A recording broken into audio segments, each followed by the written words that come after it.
Um, I'm Ladyhawke and we're at live at Leeds.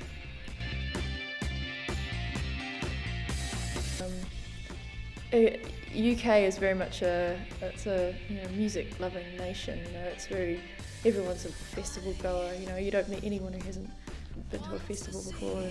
And, they love their music, and I love touring here. It's always awesome. I always want to go see music, but I can't even remember the last gig I was at. Yeah, it's kind of depressing. It's the same people who make music, they seem to never get time to piano. Yeah, and festivals are a good opportunity to do that. But I haven't seen anything in a while. My stuff is always quite different live than it is on the record. It's a bit it's got a live feel to it, a bit rockier. Fun hopefully.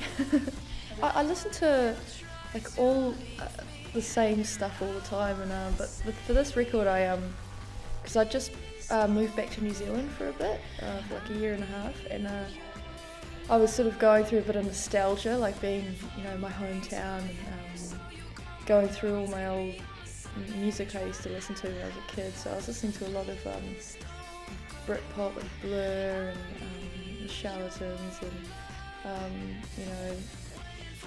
David Bowie, Nirvana, Joan Jett, a whole host of different things, and I think they all just somehow got me there in the end.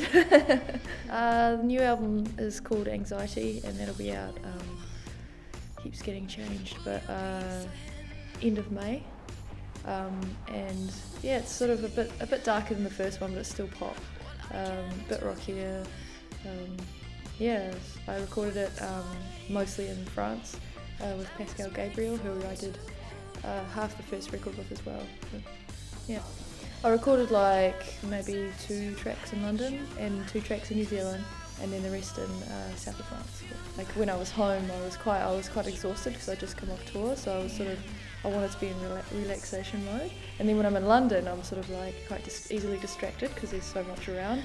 And then in France, there's no distractions because it's in the middle of nowhere, and you can just sort of get on with it.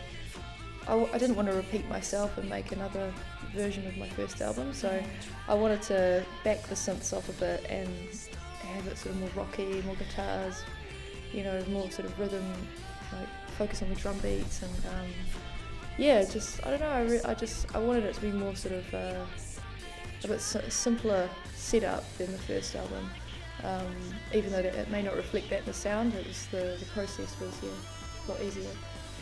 I finished touring the first album around February 2010, and then I was really tired, so I took a bunch of time off, and then I went started work on the album in July of that year, and the whole process sort of took around 8 months. So the album's actually been done for a really long time, but there was the mixing process of the album took a while, and it was a little boring crap, but it got pushed back because of that, and then I don't know, the record label thought it needed to be pushed back again, and here was me sitting there tearing my hair out and slowly going grayer and grayer, I want it to be out. I feel like I'm pregnant with this album. I want it to come out. I'm overdue.